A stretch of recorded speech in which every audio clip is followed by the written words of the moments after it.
You're listening to the Lanterns Radio Network. We are the network dedicated to empowering the individual, illuminating the truth, defending American exceptionalism, and inspiring future generations.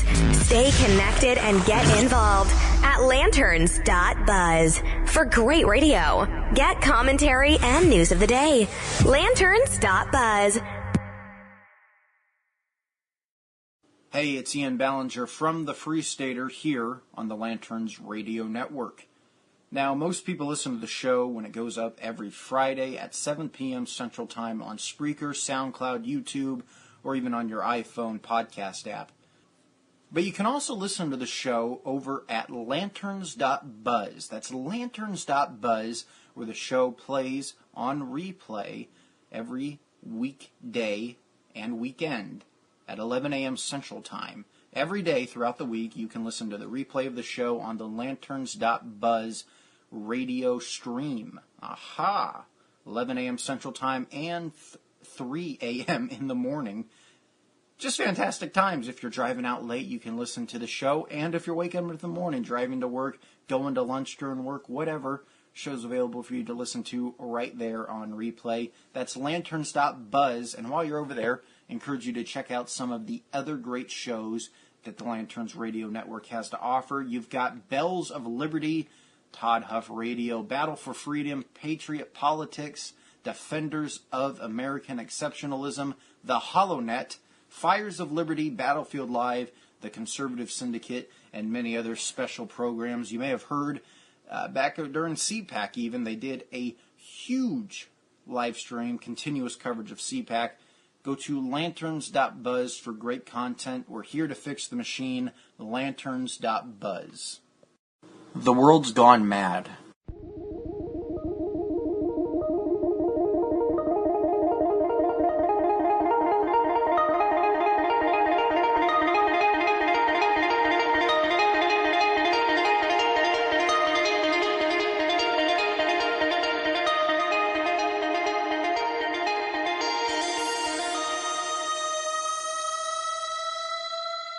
This is the Free Stater.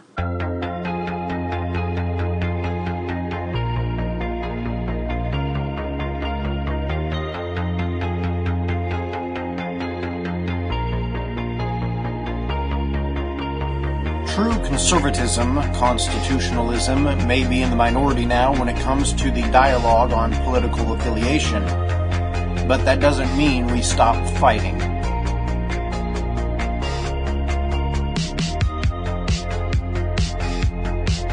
We fight for principles over party, values over politicians, and truth over feelings.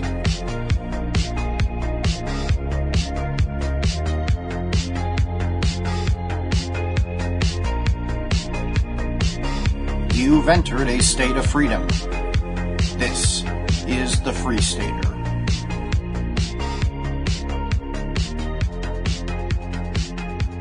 According to Wikipedia, the Berkeley protests in 1960 were a series of events at the University of California, Berkeley. Many of these protests were part of the larger free speech movement. That was in the 1960s. Fast forward to today, and it's an entirely different story. In 2017,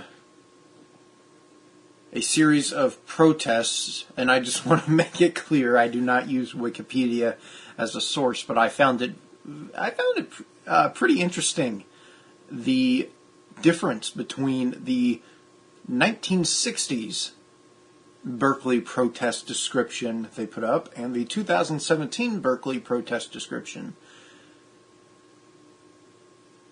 They're fighting for entirely different things. In the 60s, students were fighting for free speech. Today, they are fighting to silence free speech advocates. Here's the 2017 description for the recent Berkeley protests. In fact, I can't even call them protests. There's nothing peaceful about these protests. People wearing masks to conceal their identity and throwing M80s, throwing bombs, punching, kicking, advocating for violence,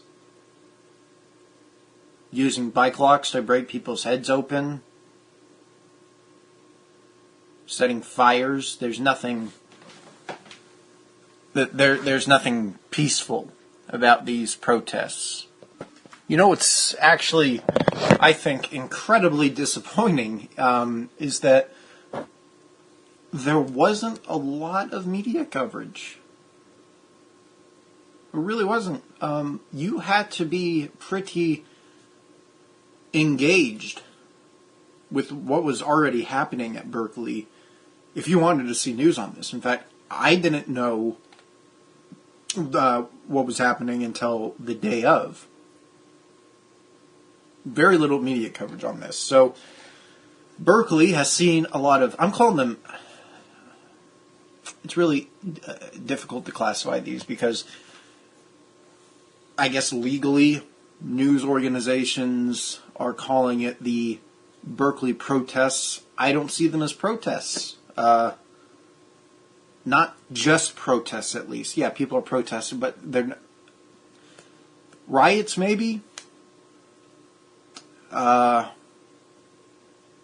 Maybe it should be called the Battle of Berkeley. Because it sure seemed like two ideologies, two beliefs were fighting against each other. Leftism, progressivism, socialism, communism. That's what a lot of these Antifa groups, we'll talk more about Antifa later on in the show, that's what a lot of these Antifa groups identify as millennial communists. That's what, and they call themselves comrades.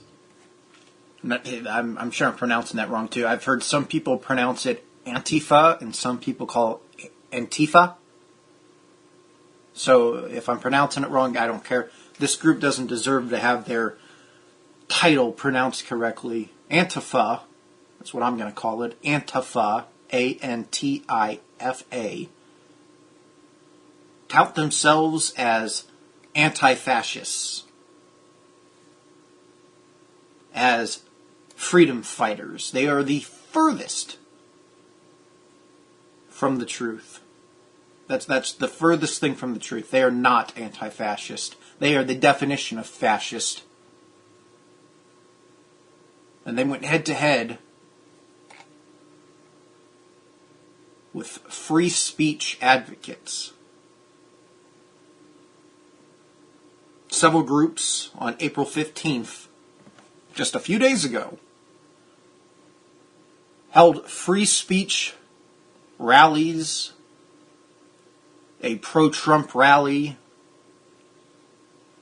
a pro-small government. It was a lot of news organizations are identifying this as a pro-Trump rally. I don't know that I see this as a pro-Trump rally. I saw it as a free speech rally. In fact, if you look at the Daily Californian, one of the sources that covered this unfortunate, what's the word I'm looking for? That covered this unfortunate playing out of an event. They even called a free speech rally. The local news organizations are even calling this a free speech rally. So let's make no mistake here. What happened on April 15th was not a battle between pro-Trump and anti-Trump. What happened on April 15th was a battle between small government-minded free speech advocates and radical leftists. And since we're all about labels right now here, in 2017. Let's be very clear. There's a difference between a radical leftist and a liberal. To quote Dennis Prager over at PragerU, which I encourage you to check out. PragerU. It's a fantastic website, fantastic small government-minded educational videos. They're just fantastic. Check it out. Anyway, to quote Dennis Prager, I can get along with a liberal. In fact, I think I'm butchering that quote. I think he said, I can agree with a liberal, something like that. Common ground can be found between people that are identifying today as conservatives and people that are identifying today as liberals. I don't think that common ground can be found between a free speech advocating, small government advocating, pro-life conservative and a leftist. We have to differentiate between liberal and progressive leftists. Okay, anyway. So on April 15th, free speech advocates held a rally. And at that rally, they were met with, according to the mainstream, counter-protesters. These were not protesters, these were masked terrorists.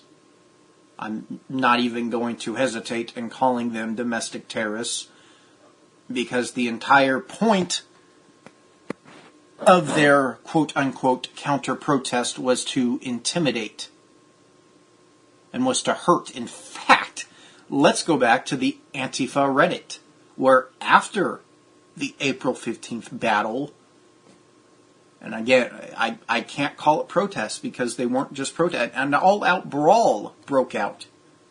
M80s were thrown. There were injuries, like dozens of injuries. And we're not talking like, a scraped knee or whatever like that. We're talking people getting hit with blunt objects and their heads splitting open and their faces covered in blood. We're talking mace being sprayed in old people's faces. In fact, there was one video of the whole April 15th event where you have these free speech advocates with their Pakistan signs and flags and Pepe signs and free speech signs and thin blue line flags and American flags,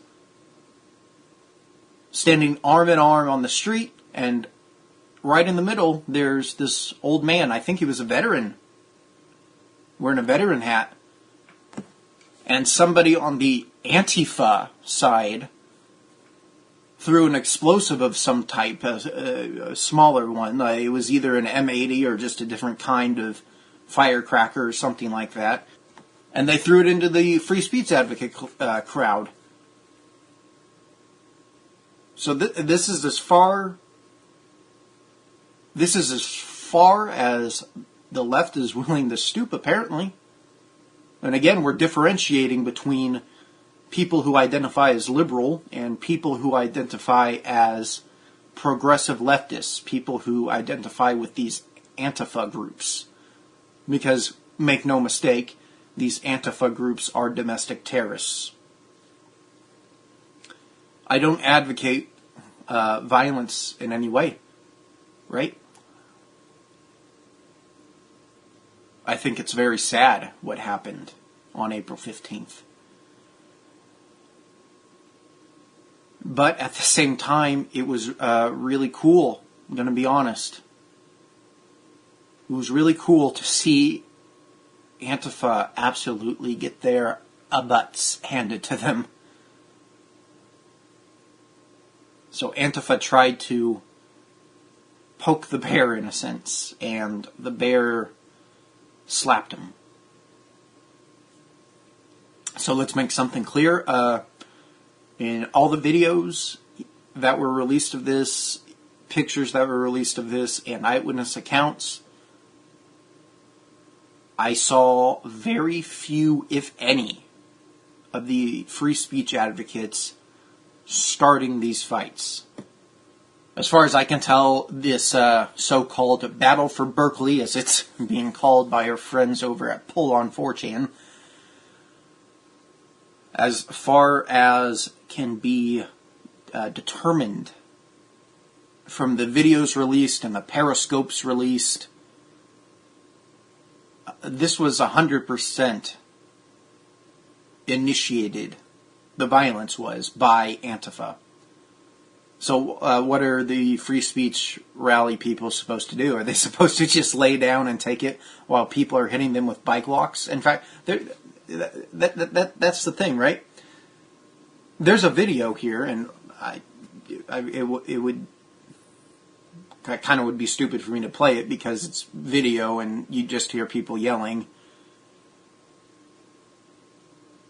There's video of a young man talking, not initiating a fight, but talking with masked Antifa protesters. They're not protesters, they're domestic terrorists. I'm sorry, but they are. And a guy comes out of nowhere, hits him upside the head with a metal U-lock, and runs away like the coward he is. So this guy is lying on the ground, this free speech advocate guy is lying on the ground, blood streaming down his face, a huge gash at the top of his head, and these other free speech advocates, other right-wingers, other conservatives in these groups, are people who don't identify with the right, and they're just sane. They just recognize that, yeah, you have a right to say things. You have a right to speak, even if it offends someone else. Rushed over to his aide, bandaged his head up, called an ambulance, while Antifa swarmed and did their whole black bloc thing, which is another disgusting thing. I'm sorry, but it is. I don't know why I'm apologizing. I'm not sorry at all. Black bloc is when a group of protesters wear black clothing, scarves, sunglasses, ski masks, motorcycle helmets, just face-concealing, face-protecting items, and they swarm around a person to conceal an attacker's identity. That's why you normally see Antifa in groups. That's why you normally see them ganging up on people who are alone, or either alone or in much smaller groups. Antifa at the April 15th Berkeley riots was not afraid to attempt murder. In fact, not only were they hitting people upside the head with bike locks, they were throwing bricks into groups of people. They were grabbing people and putting plastic bags over their heads, trying to suffocate them. And over on the Antifa Reddit, or the anarchist Reddit, whatever it is, over on Reddit, a Antifa group said, quote, "Yes, we seem to have lost today. The alt-right held their ground. If we want to take action against them, we need to be better organized and better trained. It doesn't help that it's only the far left opposing them. Any Trump supporter can be radicalized far easier than any liberal. I hope we learn from today. A shocking number of our comrades went in there with absolute no combat training. We need to set up seminars and something of the sort. We also need better equipment. I know the bandana and hoodie look is our trademark, but I saw the right wearing motorcycle helmets and baseball helmets. A dude wearing a helmet is going to keep going. If he gets punched, our guys are going down. Also, what is our opinion on a leader, someone to rally our troops and direct the flow? And keep everything organized. You see, that's the thing is, on their forums and on their blog posts, they're not even afraid to admit that they're using violent tactics and that their goal is to use violent tactics. They're not afraid to admit this. So what else do they say? I honestly think we need a campaign. I'm quoting them. I want to make it clear because I totally consider this threats and domestic terrorism. Listen to this. Quote, I honestly think we need a campaign to get more of Antifa armed. It seems that seems to be the biggest problem with our resistance. They're mostly armed. Why aren't we? Well, gee, I don't know. Could it be that the far left, could it be that leftists and progressives are advocating for disarming the general public? Could it be that you're anti-Second Amendment?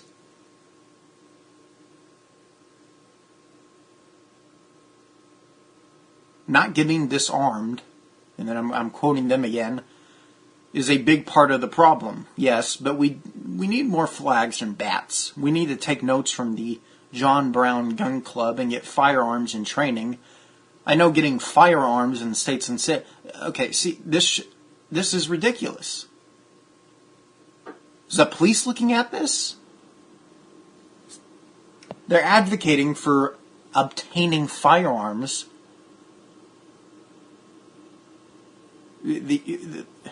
It's ridiculous. It's mind-boggling. And they call themselves anti-fascists. Using violence to silence opposition is fascism. In fact, one of the commenters on this blog post straight up asked that. Isn't using violence to stop opposing voices a form of fascism? And what did the Antifa guy said? Not this again. They don't even want to face the hypocrisy in their own group. They're not interested in anti-fascism. They are the fascists. Some of the free speech advocates at the Berkeley rally put up a sign that said, and I'm butchering the quote, I don't have it in front of me, but I'm paraphrasing basically. In the future, fascism will come in the form of anti-fascism. What did Antifa do when they saw this sign? They tore it down. Why? Because they're the fascists. They want to silence any voice that's counter to theirs. Anyway.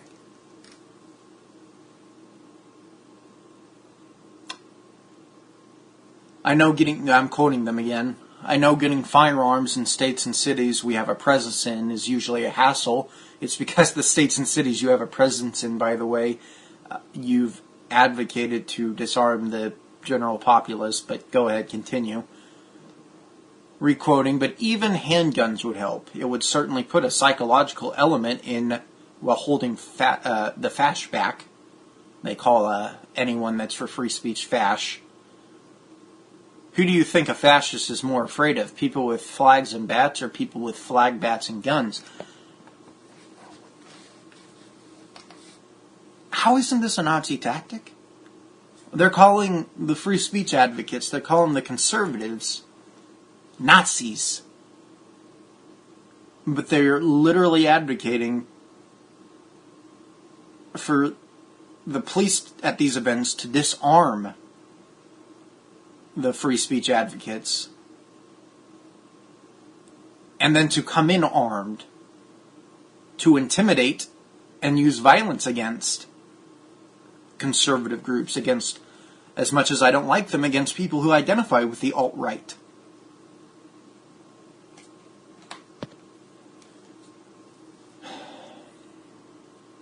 Troubling times. Troubling times indeed, because I know a lot of friends who have no problem, who had no problem with Antifa, who has no problem with Antifa, or people who identify with Antifa groups. It breaks my heart. It breaks my heart. It really does. So let's continue. April 15th. Number of fights broke out. Smoke bombs, M80s were thrown into the melee, and pepper spray was used in crowds. Bricks were thrown. Fists were thrown. Both groups threw rocks. According to some people, I think, just based on the videos I saw, okay? The free speech advocates, most of them were acting in self-defense. I'm not saying that there weren't some loose cannons that wanted a fight, but the majority were definitely acting in self-defense. So what are you supposed to do when people dressed in black, trying to conceal their identities, covering their faces, moving towards you in a large group? You know they have mace, you know they have pepper spray, you know they have M80s, you know they have baseball bats, and you are not armed because before your rally begins, you're disarmed. It was either this rally or the last one where being armed was not allowed by the police or whatever, something like that. I'm not entirely caught up on who was allowed to be armed and who wasn't allowed to be armed. I just remember seeing reports on 4chan and seeing reports by this Shutter Shot guy, who's fantastic, by the way. In fact, I got one of his videos up. Let me see if I can find it. You got to subscribe to this guy on YouTube. The validity, for the record, of who was armed and who wasn't, I want to say, is still up in the air. I'm not going to make a statement other than pretty sure the free speech advocates were acting in like 100% self-defense.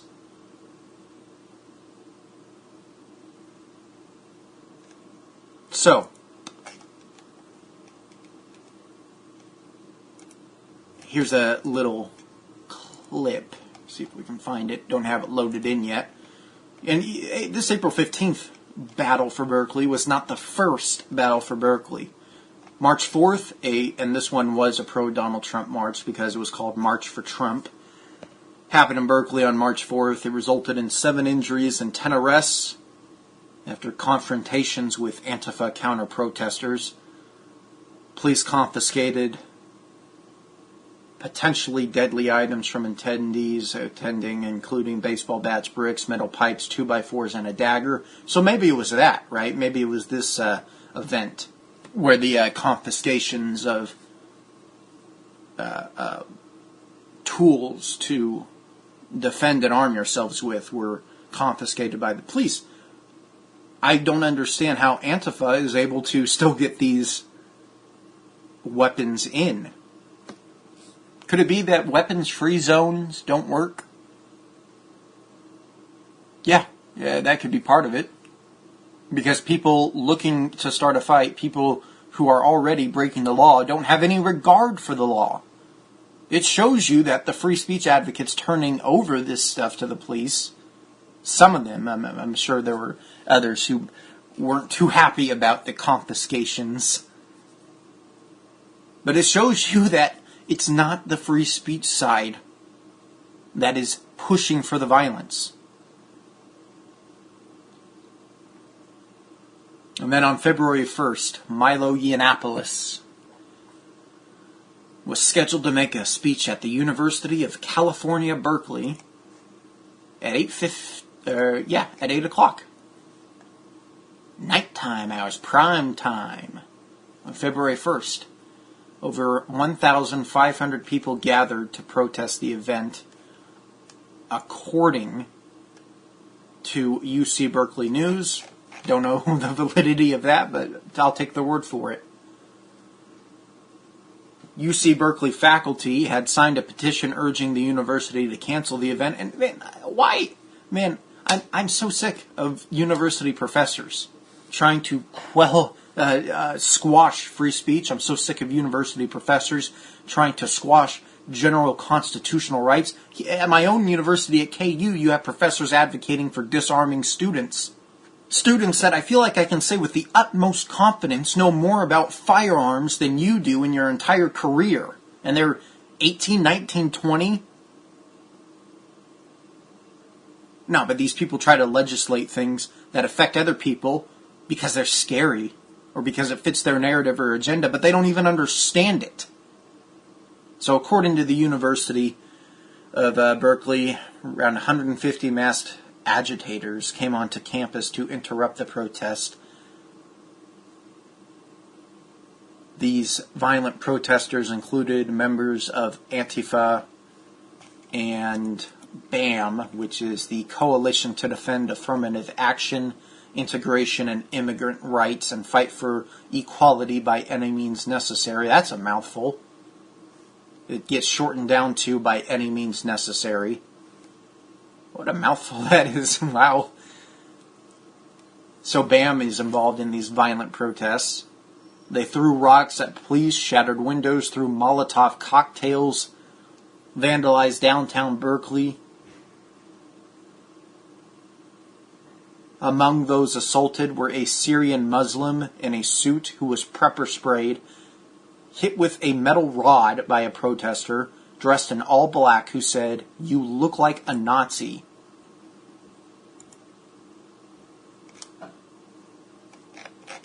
You look like a Nazi. Wow.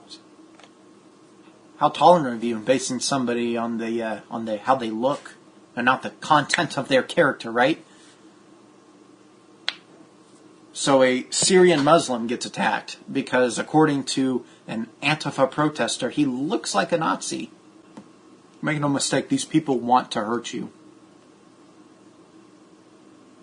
Be safe around Antifa. If you have an Antifa presence in your town or at your college, KU does. KU does. A lot of my friends have received threats from them. I think I've even received threats from them. I don't really pay them much mind, though. So here's a video from that Shuttershot 45 guy. Go subscribe to him on YouTube. He's a fantastic guy. He caught so much great video of the Berkeley protests. Shuttershot 45 on YouTube. Go check him out. Here's one of the videos. I'll show you the audio of it at least. Yeah, bass stick man over there. You got a old veteran guy here. And Antifa's approaching them, trying to attack them, and they finally say we've had enough, and they chase Antifa down the streets. His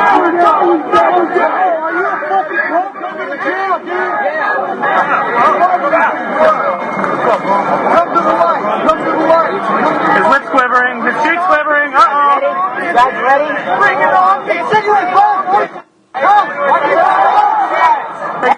Trader Joe! Get closer! Everyone, get closer! It's funny because the Antifa guys, that's the Antifa guy yelling, "Get closer, everyone, get closer. We have to try to intimidate." It's just, it's hilarious. Come on! Close it! This is, okay, this is the next American Civil War. If this is World War III, it's going to be one so easily. It's going to be one so the free speech side is going to win so easily.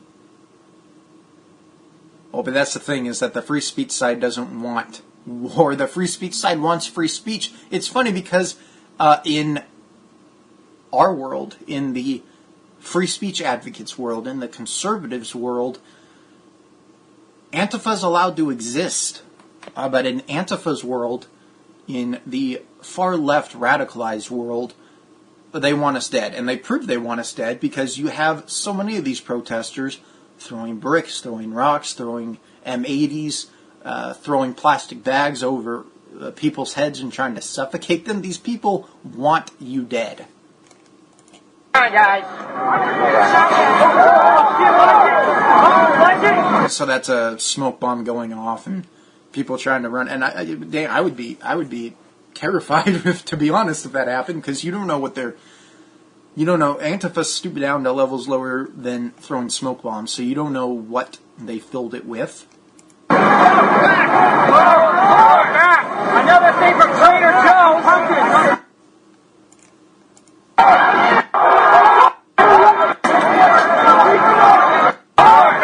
Another Okay, so after the smoke bomb is thrown, Antifa, I assume it's Antifa throwing the punch because the video is turned away. Punches start getting thrown. Antifa starts closing in. Glass bottles being thrown. Crazy stuff.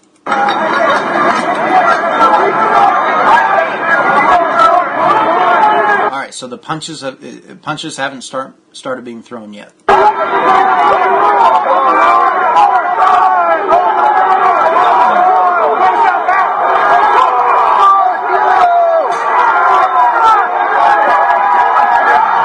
Okay, so I'm guessing a punch got thrown there. Antifa, a free speech guy throws a punch or throws something back at him. Antifa wusses out, runs away. See, they'll poke the bear, but they won't fight the bear, right? So they run the other way, and the free speech advocates chase them out of the area.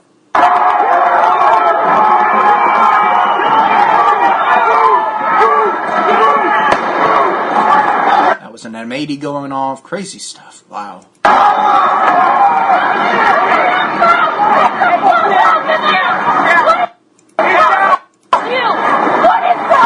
Yeah, what is wrong with you? This Antifa girl yelling, "What is wrong with you?" While a guy tries to defend. That's the thing they do. They'll place the blame on you if you're the one, or if you're the one getting attacked, and then you defend yourself. And then in defending yourself, you end up completely destroying the other guy. Another disgusting thing about Antifa is that they color code.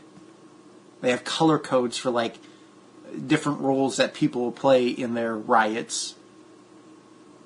It's been frequently noted that they'll use women as human shields.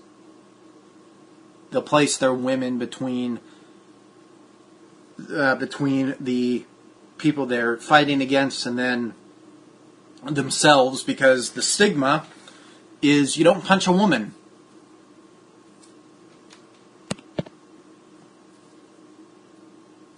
Whereas Lauren Southern, don't know much about Lauren Southern actually. I know she's a Canuck. A Canadian. So, I mean, I guess she's okay. She's described by Wikipedia as the alt-right, but that's because anyone that disagrees with Wikipedia is alt-right. She ran with the Libertarian Party in Canada, right? So I don't know the difference between the Libertarian Party in Canada and the Libertarian Party down here in the United States. I would assume they're generally similar. They're for gun rights, they're for lower taxes, and they're for ending drug prohibition. So yeah, it sounds pretty similar. It sounds pretty similar to libertarianism down here in the States. I'm sure there's different. According to their website, one of their missions is to subscribe to classical liberalism. So, I mean, they sound generally conservative. They got to be better than Justin Trudeau. If anyone knows about Justin Trudeau, he's a leftist pretty boy who's currently the Prime Minister of Canada, and he's so stupid. The entire reason he got elected was because he was a pretty boy. The entire reason he got elected up in Canada is because he had a good face. He just had a great personality. So anyway, Antifa has been frequently noted. They will use their women as human shields because, hey, conservatives, they don't punch women. Whereas Lauren Southern, a woman, was being shielded. It just shows you the difference between the two sides. The free speech conservative side defends their women, and the Antifa side uses their women on multiple occasions as human shields. So that's what you're dealing with. Have fun. Let's continue. I'm trying to be really careful because there's a lot of F-bombs, and I don't want to have to censor that much. We haven't encountered any yet. This is a different video, by the way. This is the video of the guy getting hit in the head with a U-log by a masked Antifa thug. Oh shit, he's bleeding. Yo. Hey, man, he's bleeding. Hard. And you can tell the guy's in shock because, like, he I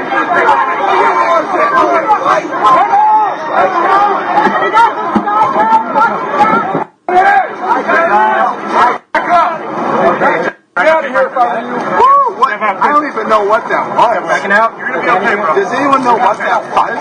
Oh my God, he's bleeding his head. Yeah. Ambulance is already coming. Don't worry. They're already on their way. What? Yes, I did. And then there you have the scary free speech activists actually tending to somebody's injuries.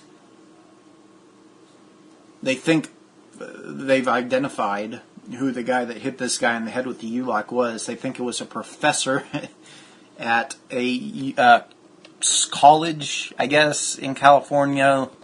Reportedly, it's a professor, and I have his name up here. I just not going to share the name because don't know if it's him yet. We're pretty sure it's him. But it's a professor who has a degree from San Francisco State University. He teaches at Diablo Valley College, and they brought his faculty page up, and he looks incredibly similar. Looks incredibly similar to the guy that hit the guy in the head with the U-lock. It's worth noting that his San Francisco State University alumnus page, whatever, has been scrubbed. This guy's Twitter page, he deleted it. Wonder why that could be.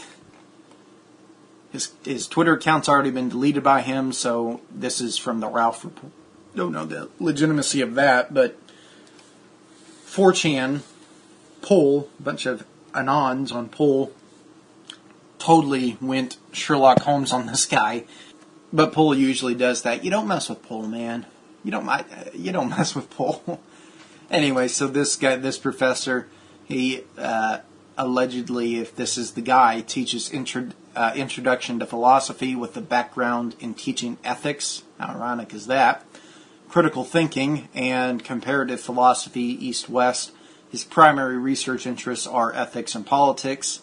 His work in political philosophy also centers on mass incarceration and the prison system.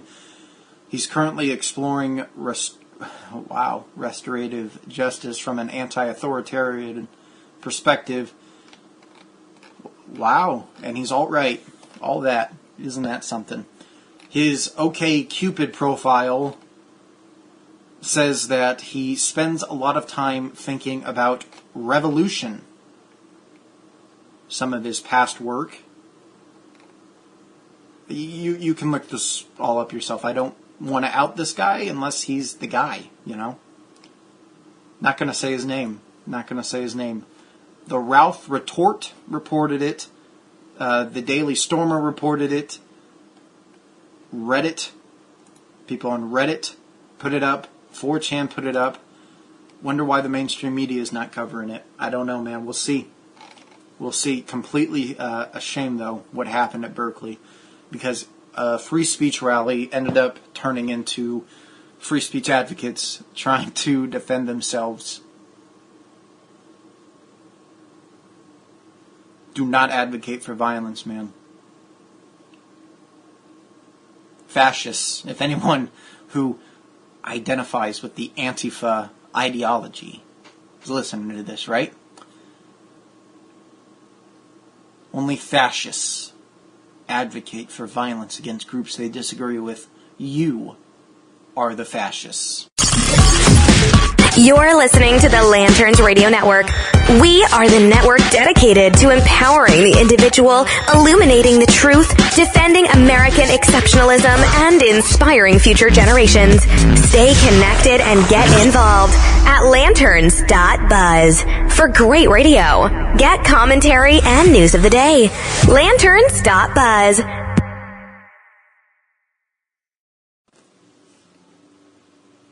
Hey, it's Ian Ballinger from the Free Stater here on the Lanterns Radio Network.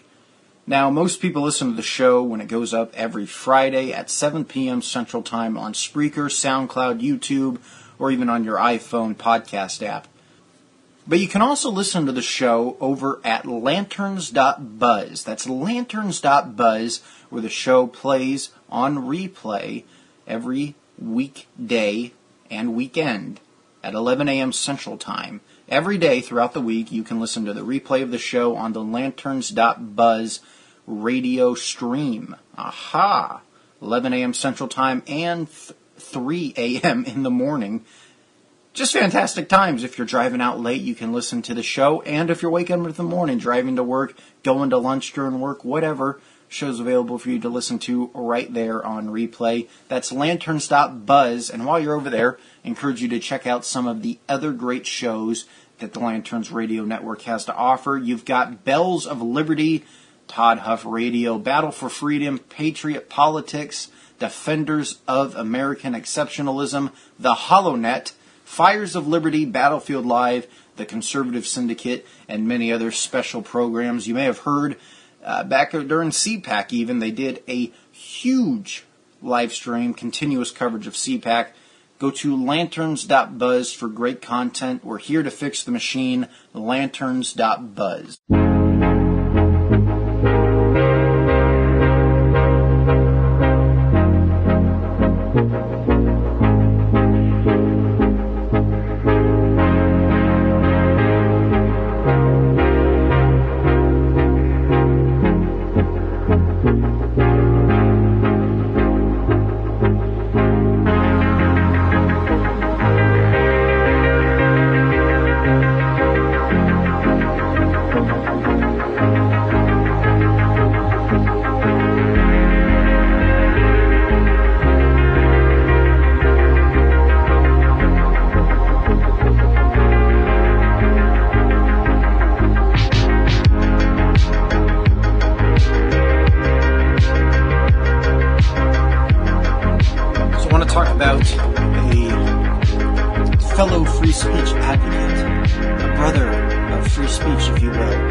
Alberta-born Jordan Peterson, Jordan B. Peterson.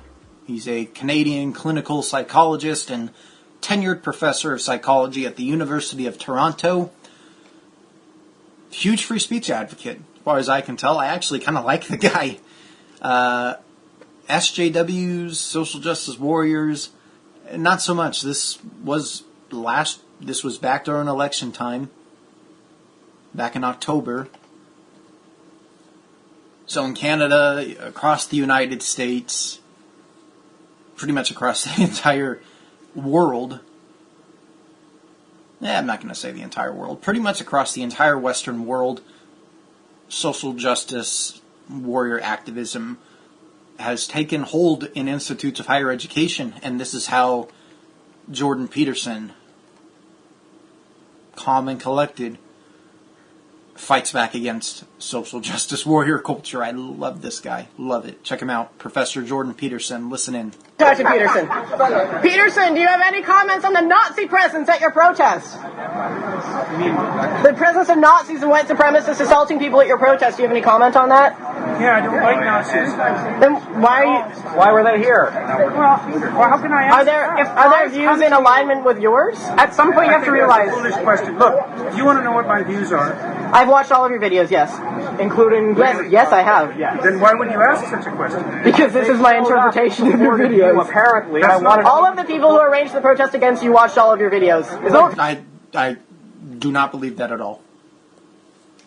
Maybe they watched a snippet, heard him say that heard him say that stop being offended over everything, they got offended, and now they're protesting. These people are so narcissistic, they're so smug when they're asking these questions.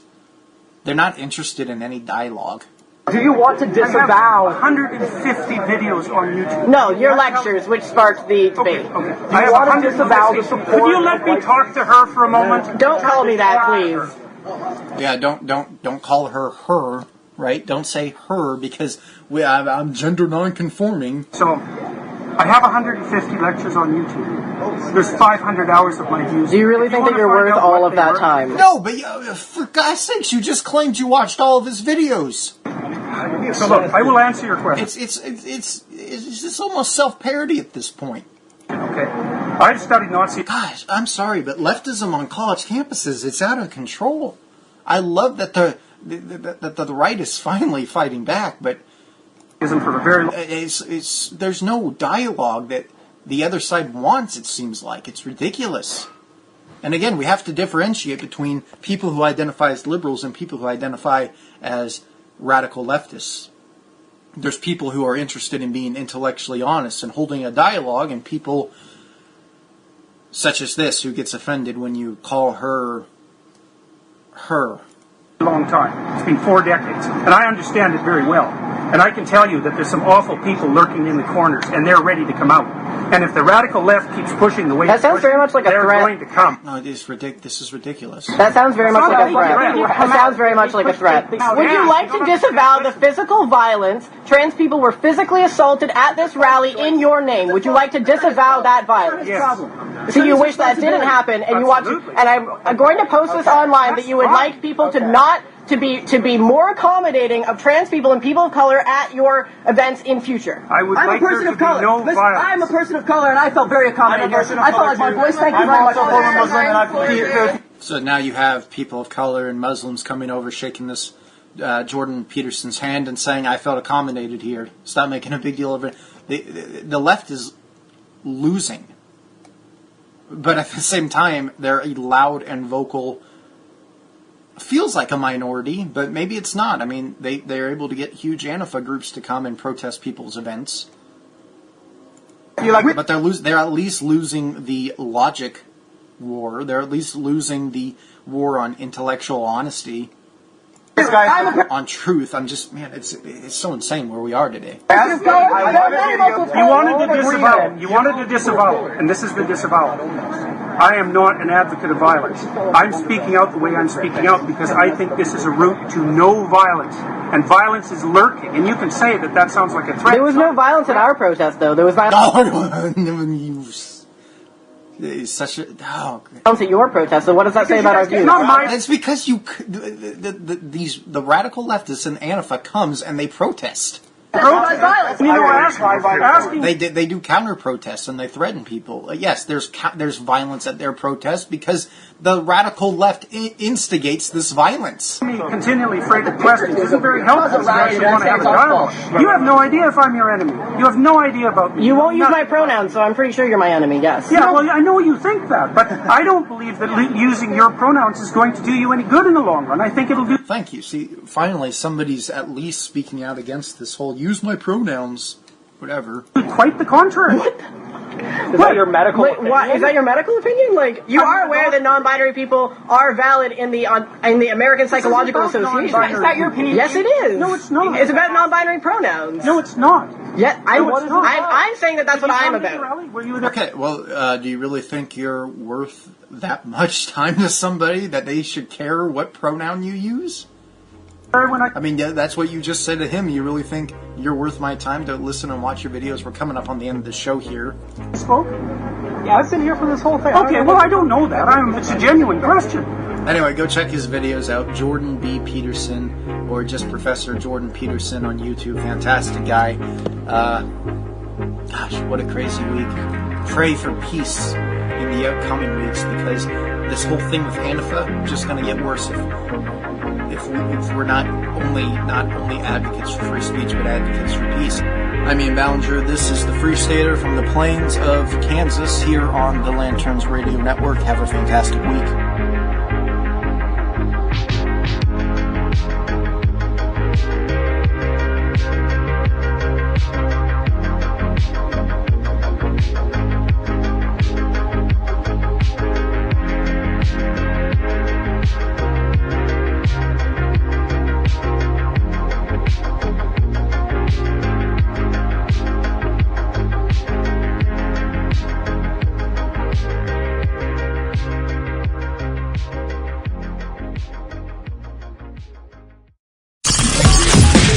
You're listening to the Lanterns Radio Network. We are the network dedicated to empowering the individual, illuminating the truth, defending American exceptionalism, and inspiring future generations. Stay connected and get involved at lanterns.buzz. For great radio, get commentary and news of the day. Lanterns.buzz.